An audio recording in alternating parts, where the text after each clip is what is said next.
कभी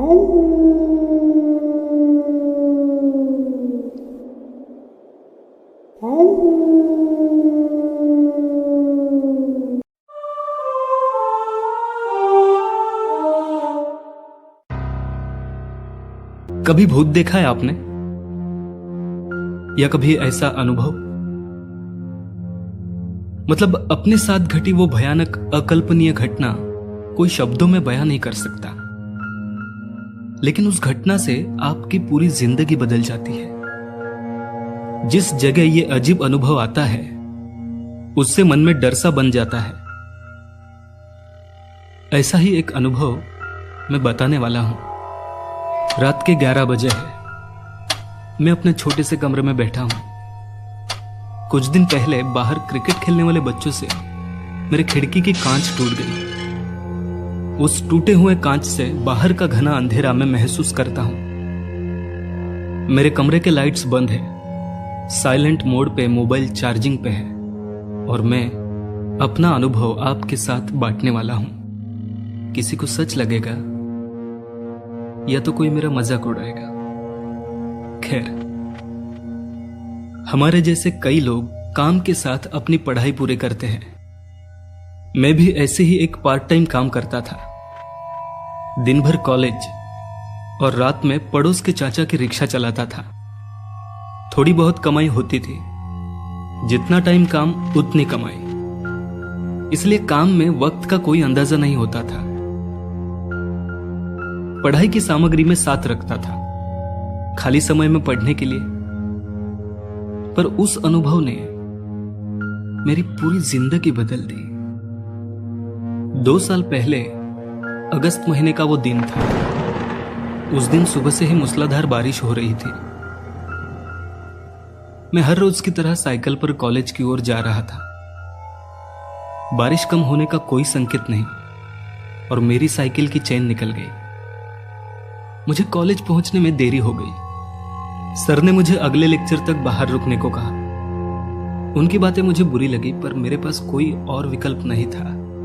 मेरी गर्लफ्रेंड के साथ भी अनबन हो गई, क्योंकि उसका बर्थडे था और मैंने उसे 12 बजे विश नहीं किया। वो गुस्से से चली गई। अपने दोस्तों से जाके बात करने लगा तो वो भी आज मुझसे नाराज थे। हमारा कहीं घूमने जाने का प्लान था और मैं भूल गया।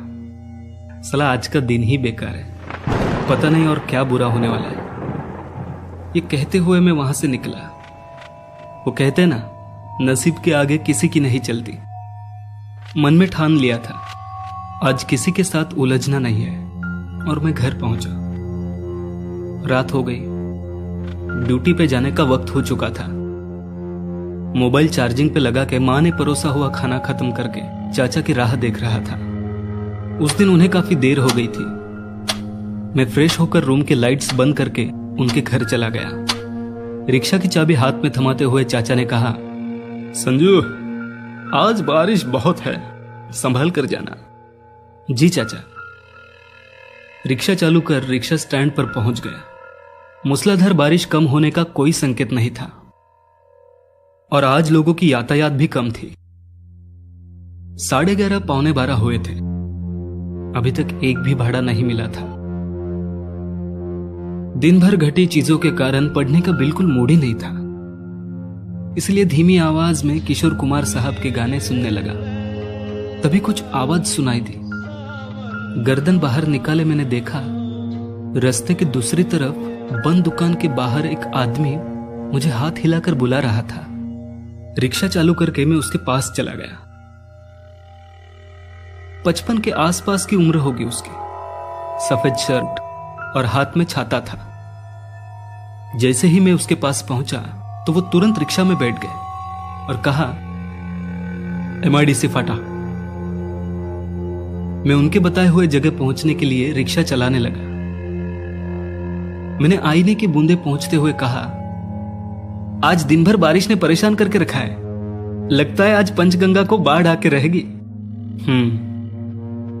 मैंने मन में कहा, कितना बोरिंग आदमी है, और किशोर कुमार साहब के गानों की आवाज बढ़ाकर रिक्शा चलाने लगा।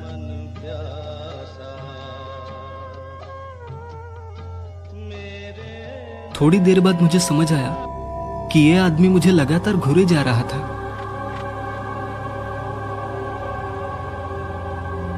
मैंने भी आईने में स्माइल दी, पर उनके चेहरे पर कोई भाव नहीं थे। वो बस मुझे घूर रहे थे। अब हम शहर पीछे छोड़ के हाईवे पे आ चुके थे। रोज की तुलना में आज हाईवे पर गाड़ियां कम थी। हाईवे से होकर पुल के उस तरफ पहुंचे, तभी रास्ते के किनारे 2 लोग मोटरसाइकिल को धक्का दे रहे थे। उसमें से एक आदमी ने हाथ किया। मैंने पैसेंजर से स्माइल करते हुए कहा, शायद उनकी मोटरसाइकिल बंद पड़ गई है, इसलिए धक्का दे रहे हैं। इतनी रात को इतनी तूफानी बारिश में गाड़ी को धक्का देना अच्छी बात नहीं। मेरे कहने पर उन्होंने कोई प्रतिक्रिया नहीं दी। वो बस मुझे घूरे जा रहे थे, जैसे कि इंसान कभी देखा नहीं हो। मैं हाथ करने वाले की ओर रिक्शा लेकर चला गया। पास जाकर देखा तो मेरे ही 2 दोस्त निकले। मैंने गर्दन को रिक्शा से बाहर निकलते हुए पूछा, अरे विनोद, क्या हुआ? विनोद मुझे देखकर खुश हो गया और कहने लगा, भगवान का लाख लाख शुक्र है यार, तू आज मिल गया। 9 से 12 का शो देखकर आ रहे थे, पेट्रोल ही खत्म हो गया। मैंने कहा, हमेशा का है ये तुम्हारा। अच्छा रुको, मैं तुम्हें थोड़ा पेट्रोल देता हूं। अरे तेरा फोन कहां है? तेरी गर्लफ्रेंड का फोन आया था, वो मुझे पूछ रही थी उसका बर्थडे है, तूने कॉल नहीं किया उसे? उसकी बातें सुन के मेरा सर चकरा गया। कल कॉलेज में खैरियत नहीं बॉस। फोन तो मैं घर पे ही भूल गया, वो भी साइलेंट पे। मैं कुछ और कहूं उसके पहले उसने मुझे पूछा, तू अकेले कहां जा रहा है? क्या किसी को लेने जा रहा है क्या? अकेले कहां, पैसेंजर है ना पीछे। पर पीछे कोई नहीं था।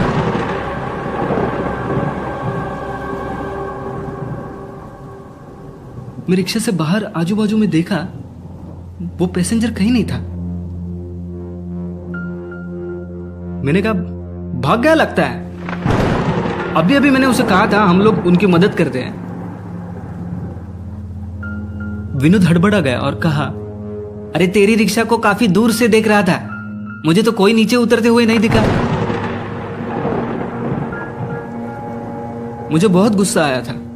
इतने वक्त से उस आदमी से बात कर रहा था, अचानक कहां चला गया? पैसे देने पड़े इसलिए भाग गया लगता है। मैंने विनोद को पेट्रोल दिया और वहां से निकल आया। हाईवे पे थोड़ी दूर बाद एक बस स्टॉप पे एक जोड़ा दिखाई दिया। मैंने उनके पास रिक्शा रुकाई।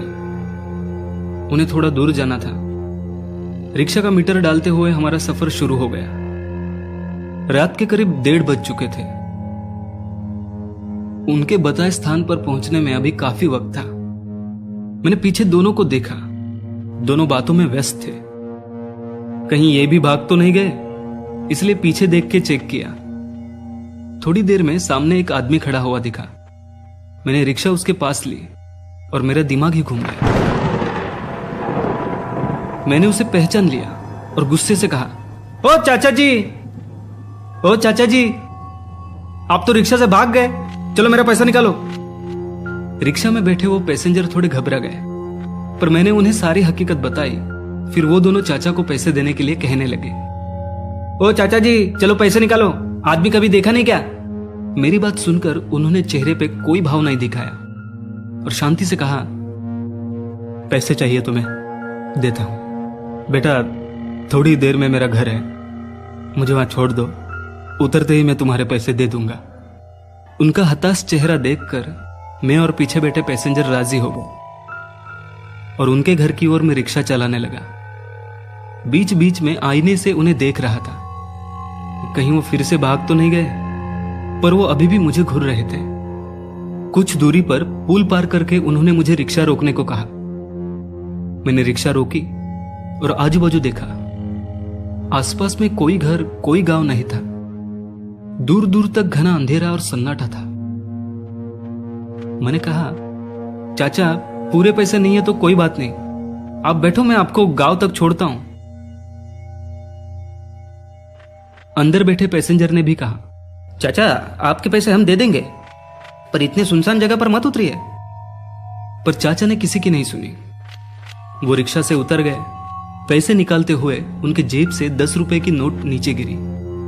वो नीचे नोट लेने झुकते तभी मैंने कहा, चाचा रुकिए, मैं उठाता हूं। मैं नोट लेने नीचे झुका और जो मैंने देखा, मानो मेरी धड़कन रुक सी गई। डर के कारण मेरा माथा पसीना पसीना हो गया, मानो मेरा कलेजा डर से फटने वाला था। बिना वक्त जाया किए मैं रिक्शा चालू करके तेजी से आगे बढ़ने लगा। पीछे बैठे पैसेंजर ने कहा, क्या हुआ, इतने देर से आप पैसे के लिए बहस कर रहे थे, अब बिना पैसे लिए ही निकले? कम से कम तुम्हारा पैसे तो लेते हैं। आईने में देखते हुए उनसे कहा, कोई पीछे मुड़ के मत देखना, बस यहां से निकल जाए फिर आपको सब बताता हूं। पैसेंजर ने कहा, क्या हुआ, आप क्यों इतना डरे हो? कुछ नहीं, कुछ नहीं। अपना डर छुपाते हुए उनसे कहा। दोनों को मेरा यह बर्ताव अजीब लग रहा था। मैंने उनसे पूछा, क्या इस रास्ते पे हाल ही में कोई एक्सीडेंट हुआ है? मेरी बात को काटते हुए पीछे बैठे बहन जी ने कहा, अरे ये तो वही चाचा जी है ना जो पीछे उतरे थे, इतने जल्दी आगे कैसे आ गए? रिक्शा के कांच से देखा तो वो दिल दहलाने वाला दृश्य था। डर के मारे हाथ पांव कांपने लगे थे, धड़कनें बढ़ी हुई थी। मैंने पीछे बैठे पैसेंजर से कहा, मैडम जी आप डरिए मत। भाई साहब, आप मैडम जी की आंखें बंद कर लीजिए, कोई भी मत देखिए उसकी तरफ। भगवान का नाम लीजिए, अब बस वही बचा सकते हैं हमें। यह कहते हुए मैंने रिक्शा की रफ्तार और तेज कर दी। दोनों को हौसला तो दे रहा था, पर अंदर से मैं कितना डरा था बस मैं जानता था। रास्ते में बार बार वही आदमी हाथ कर रहा था। मेरी हिम्मत पूरी टूट चुकी थी, फिर भी टेढ़ी नजर से उसे देखने की कोशिश की। वो भयानक दर्दनाक चेहरा कोई देख नहीं सकता था।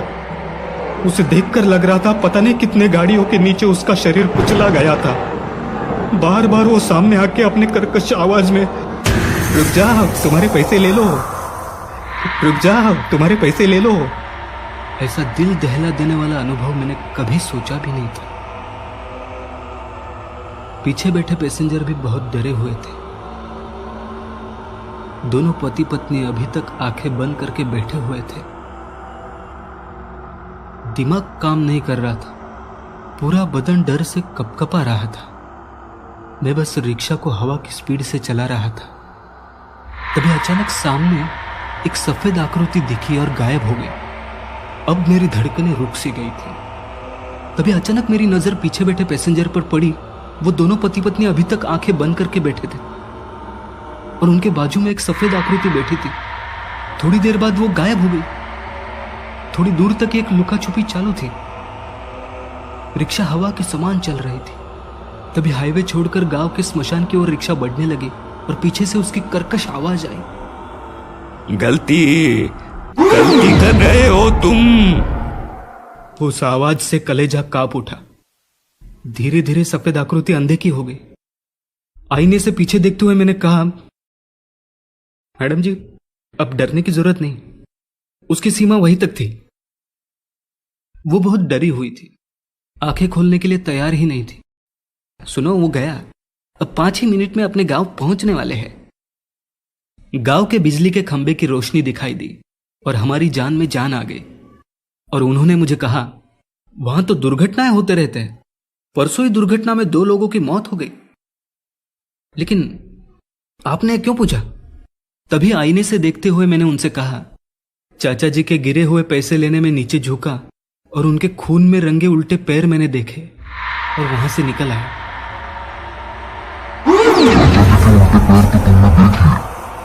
हमारे पैर तो तुमने देखे नहीं।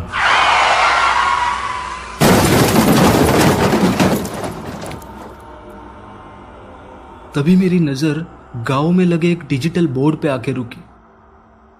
डिजिटल बोर्ड पे उसी पति पत्नी के फोटो लगाए थे जो मेरे रिक्शा में बैठे थे और नीचे लिखा था, हमारे परम मित्र और उनकी पत्नी का दुर्दैवी निधन, भावपूर्ण श्रद्धांजलि। और मैं बेहोश हो गया। होश में आया तो मैं अस्पताल में था। डॉक्टर मेरे पास में ही किसी का ऑपरेशन कर रहे थे। ऑपरेशन, चिरफाड़, ये सब मुझसे देखा नहीं जाता, इसलिए तुरंत मैं वहां से बाहर आ गया। सामने ही मेरा परिवार और दोस्त थे। मैं उनसे कुछ बात करता तभी 2 वार्ड बॉय एक जख्मी निष्प्राण लड़की को अंदर ले गए। शायद उनके साथ कोई दुर्घटना हुई थी। उसका पूरा शरीर जख्मी था, बहुत बुरी हालत थी उसकी। तभी उसी तरह दिखने वाली जख्म से भरी हुई लड़की सामने से आती हुई दिखी। वो मुझे गुस्से से घूर रही थी। मैंने उसे पहचान लिया था। उसकी जुड़वा बहन या शायद रिश्तेदार को अभी वार्ड बॉय अंदर लेके गए थे। वो मुझे गुस्से लाखों से देखते हुए अंदर गई और तभी मेरी नजर उस कमरे के बाहर लिखे बोर्ड पर गई। बोर्ड पढ़कर मेरा दिमाग सुन्न सा हो गया। सब कुछ मेरे समझ के परे था। दौड़ते हुए मैं कमरे के अंदर गया और जो सामने देखा मानो मेरे होश ही उड़ गए। सिर चकराने लगा। अभी वहां ऑपरेशन नहीं बल्कि पोस्टमार्टम चल रहा था, वो भी मेरे ही शरीर का।